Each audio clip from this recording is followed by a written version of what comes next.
All right, everyone, welcome to the Restoring Fertility Naturally podcast. This is your host, Malori Mayer, and it's been quite a while since I came on here and said that. It's been about a year, and this episode, I believe this is episode 6, this is going to be like a reintroduction to the podcast.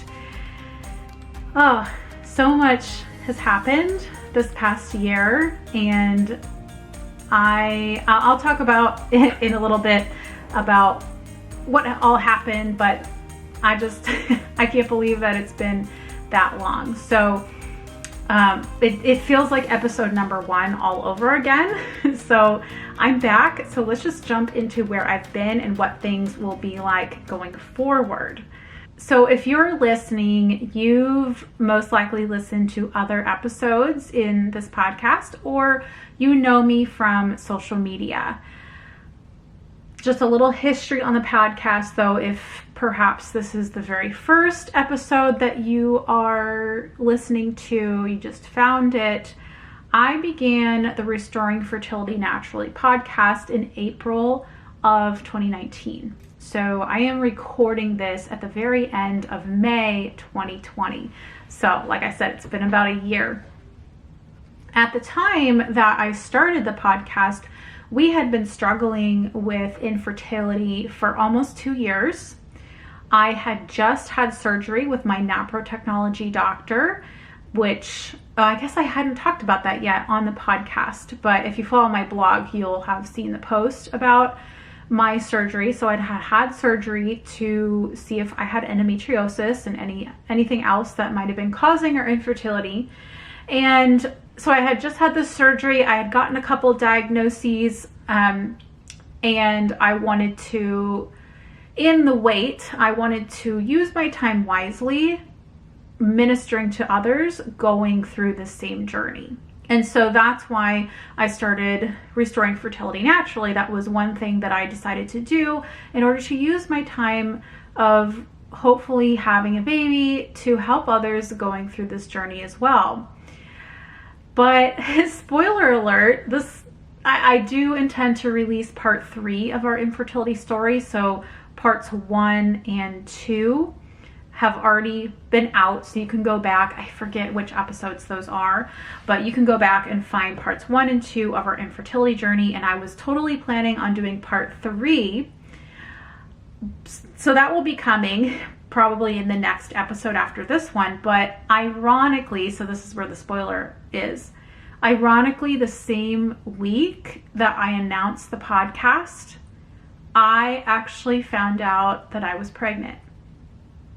And I know that this podcast is about infertility and restoring fertility, but obviously we all hope to achieve pregnancy. We all hope to have a baby one day. And so this is now part of my story. And funnily enough, I actually recorded the first 2 parts of our infertility story just a few hours before finding out I was pregnant. So I did start this podcast before I realized that I was pregnant.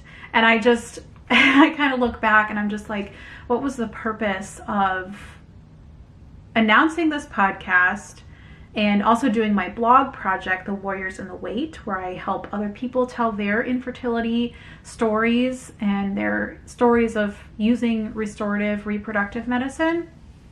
Like, I still haven't figured out why those 2 things happened within days of each other.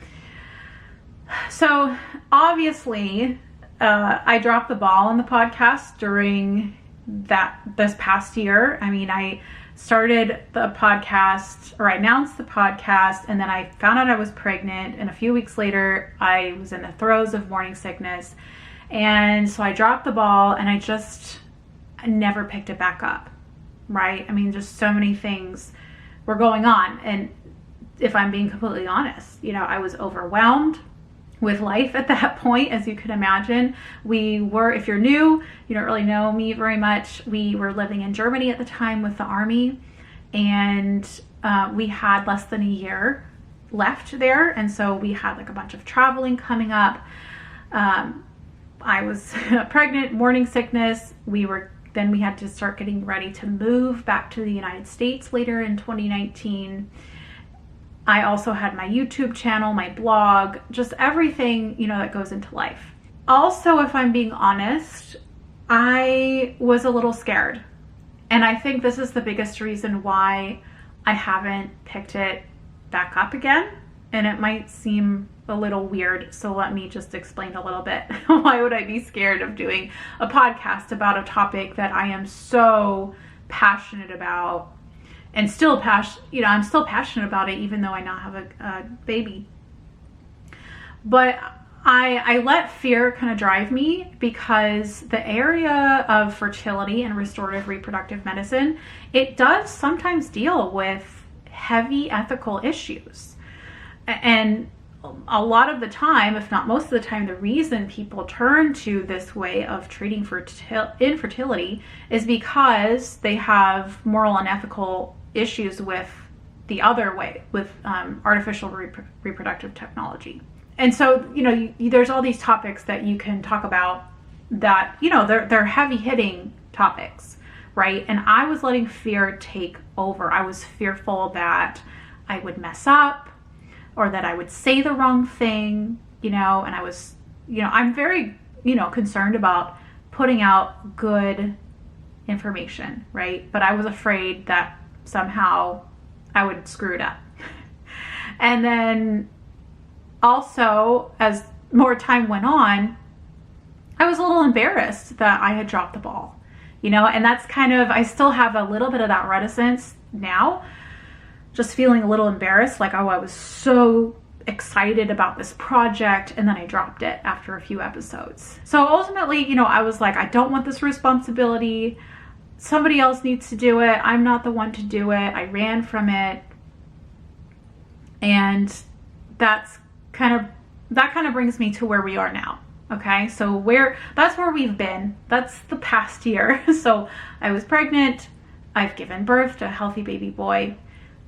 So here's where we're going. So yes, we are back in the United States. We are living in California right now, in case anyone's curious. And we do have I guess he's nearing 5 months now. Probably by the time this goes up, he will be 5 months. A 5-month-old baby boy named Maximilian John. We call him Max for short. And we're just so thankful. So during my pregnancy, I kind of took a break, I guess, an unintentional break from talking about infertility on a regular basis, like on Instagram, because that's where I really share a lot of my life. And I guess maybe it's because I wanted to just savor every moment of pregnancy, because from the moment of pregnancy, of finding out I was pregnant till the end, and even to today, I recognize that as much as I want and hope we do have more children, I recognize that might have been our one and only. And so I really just wanted to live in the moment and just savor everything that was happening, and I even tried to be grateful for morning sickness, as hard as it was, because it meant that life was still in me and I was getting to experience this. So I don't want to rest on my laurels. I don't want to say that the next episode, part 3 of our infertility journey, is the final installment, because I don't know. I don't know if we'll struggle with secondary infertility. So in the past few months, I have started sharing again on social media, and mainly Instagram, about infertility, and just to help people, because every time that I share a post on my feed, or I do Instagram stories, and even when I don't, I get positive feedback from people. Even after having a baby, I hear from women who tell me that our story has encouraged them and has even led them to trying NAPRO technology, trying restorative reproductive medicine.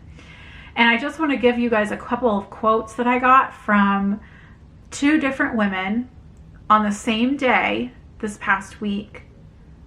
One of them said, quote, "Sharing your journey has made me look into Creighton and NAPRO." And this lady, I think that very week, she was having her first appointment with a fertility care practitioner to learn how to do Creighton charting. And then the other lady said, quote, "Your experience definitely contributed to convince me." And now this person is sharing about her journey on social media. And I'm so moved by messages like this. Like it almost made me cry reading this, because I don't know, I guess I just find it incredible that even though for all intents and purposes, somebody could look at our journey and say, well, you've overcome infertility, you're done, like your infertility journey is done. Even though I don't really think of it that way, because again, I don't want to rest on my laurels and say, yes, I'm cured, whatever. I don't know, it's just so incredible to me that our story can still impact people. And I guess if I really look at it and kind of put myself back in, where we were, over 2 years ago, and looking for answers and hope, the people who did end up getting pregnant using NAPRO, those are the people that really, really inspired me, because I thought, okay, if it can happen to them, and it could happen to me, you know what I mean? So seeing people with their children wasn't depressing, it was encouraging. So I just need to remember that when I start feeling like, this is kind of like a pep talk to myself, you guys, that having a baby doesn't, I feel like the restorative reproductive space is different because we don't see a baby as like the ultimate goal in life, even though it's something we sometimes desperately want. I don't know, I do want to delve more into this mindset that makes restorative reproductive medicine different than artificial reproductive technologies. So that's a conversation for another day. So anyway, all this time passed this past year, but I guess there were times during this past year where I just kind of got this glimmer of like, you get this pull in your heart to do that, you need to do something. And I would just kind of brush it away. Like, I'm too busy, I'm pregnant, we're traveling, I had all these excuses. And then just recently, like maybe within the past couple of months, and I'm recording this during the COVID-19 pandemic, or we're kind of coming out of it.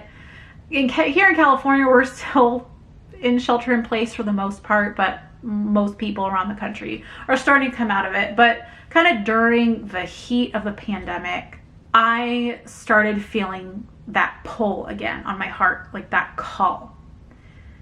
And it was the same feeling that I got when I got the inspiration to start in the first place.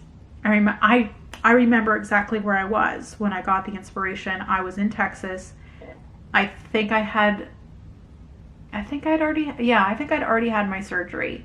I think I wrote down that it was March 18th, 2019. And I got this inspiration for doing a podcast. And it was like the same feeling all over again. And I tried ignoring it. I'm going to be honest. I tried ignoring it. I tried telling myself the same story. I'm too busy. I have too many balls in the air. I can't do it. I'm too afraid to do it. And then I even tried starting, this is where it's so contradictory. I tried starting something else that felt less intimidating. It was in the space of health, but it just felt less intimidating, and something with revenue as the end goal. But things just kept happening to me that led me back to the podcast. Like I could not, it's kind of like an itch that you scratch and you itch it and then it comes back. Like it didn't matter how hard I tried to push it away, it would always come back. And somebody that I have to give credit to for really, I guess, pushing me over the edge, like, yes, Mallory, you just need to get back and do it, is Jennifer Fulweiler.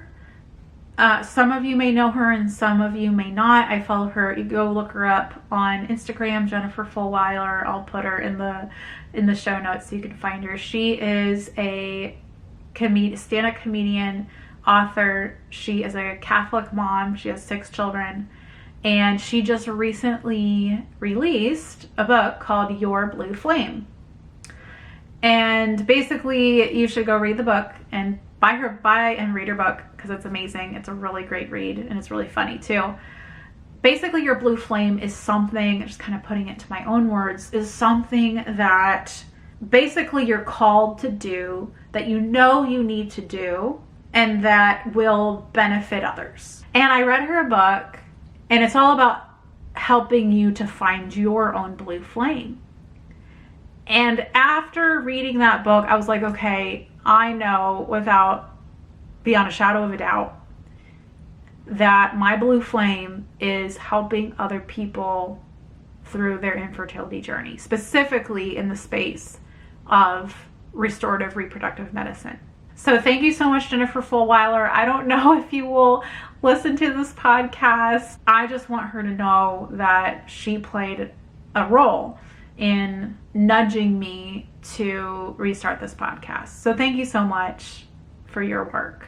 So yes, this podcast and talking about infertility is my thing. This is my blue flame. And I know that even if I didn't restart it, if I kept just pushing it off and if I just buried it forever, like, you know what, I'm never going back to the podcast, I would always feel this pull to restart, and it would haunt me for the rest of my life. So I can't not do it. You know what I mean? Like, and I think we all have something like that. I think we all have a blue flame, like according to Jen Fulwiler, we all do. And it's a matter of finding it. So here I am. Here we are. So now just some, I guess, housekeeping. Like I mentioned, this is at the tail end of the COVID-19 pandemic. Life with a new baby in a new place during a pandemic has been very interesting. I was just starting to get back out and start trying to have a social life again when COVID hit. So we have been sheltering in place since mid-March. And like I said, it's the end of May. Fun times. So I know you all can relate because we've all had to go through this together. My goal, with all that being said, my goal is to release a podcast bi-weekly to keep things manageable.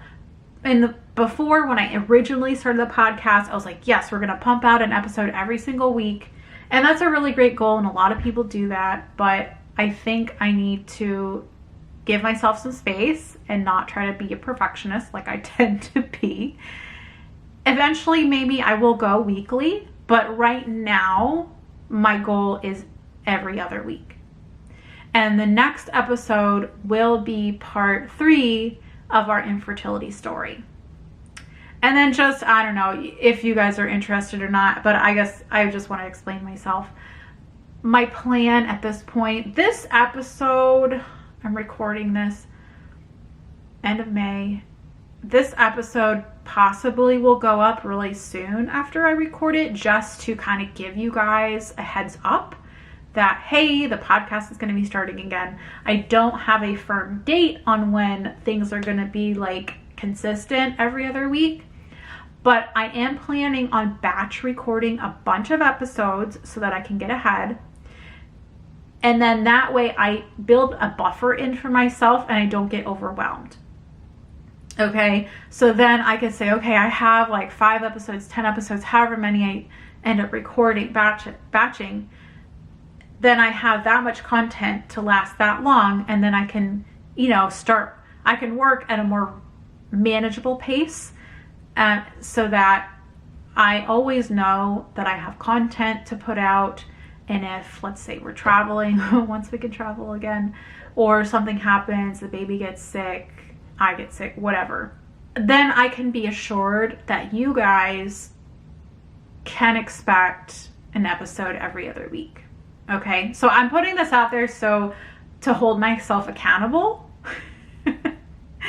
because it's always better when you put your goals out there and tell other people instead of keeping them to yourself. All right, well, I think that's it. We're just a little bit over the 20-minute mark. So again, I'm going to wrap this episode up. But if you're new here, if this is the first episode that you're listening to, welcome. I encourage you to go back and listen. Oh, I have in my notes the previous 5 episodes. So this podcast has 5 episodes before this one. Obviously, hello, Mallory. It's 11 p.m. as I'm recording this. Oftentimes, the evening into late night hours is when I can get the most done. So if I'm a little spacey, that's why. But I encourage you to go back and listen to the previous 5 episodes. And again, I also want to reiterate that even though I have a baby now, I am still passionate about the topic of infertility and helping others through that. If you'd like to reach me, you can email me at rfnpodcast.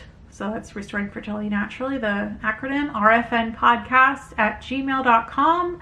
Or you can find me on social media. I am always answering DMs on Instagram. That's where I'm most active, at Warrior Life Wellness. That's my personal channel. And then I forgot to put this on here in my notes. The podcast also has its own account on Instagram. So it's at Restoring Fertility Naturally. So you can reach me either way. I am more active on the Warrior Life Wellness just because that's like my blog / personal page, and I have the most content up there, like with regards to our personal infertility story.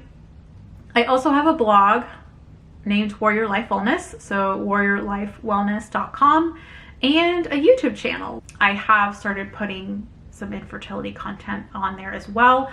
And I do plan on putting video episodes of this podcast onto YouTube. So I'm looking right into my camera right now. So if you are in my audience on YouTube, thank you for viewing this video. I appreciate you guys too. Okay, you guys, well, I think this is it. I am so happy to be back with you. I know that this is something that people need and want, and it's something that I need to do for other people. I don't know exactly where this is going to go. I don't know exactly where this is going to lead, but to quote Jennifer Fulwiler again, or to reference her, she says, you know what, like, you don't always know where something will lead, but you just know you need to do it. And so that's what I'm doing. I just know I need to do this, and I want to do this, and I know that other people want it too. So I'm really glad you're here. I could really use your prayers as I restart this, because I know that when we are doing something good, sometimes we tend to come up against obstacles, resistance. So I know that there will be obstacles in the way, and so I really appreciate your prayers as we get this going. All right, I think that's enough for this episode. So again, you can find me on social media, and I really look forward to being with you in the next episode. Take care, everyone.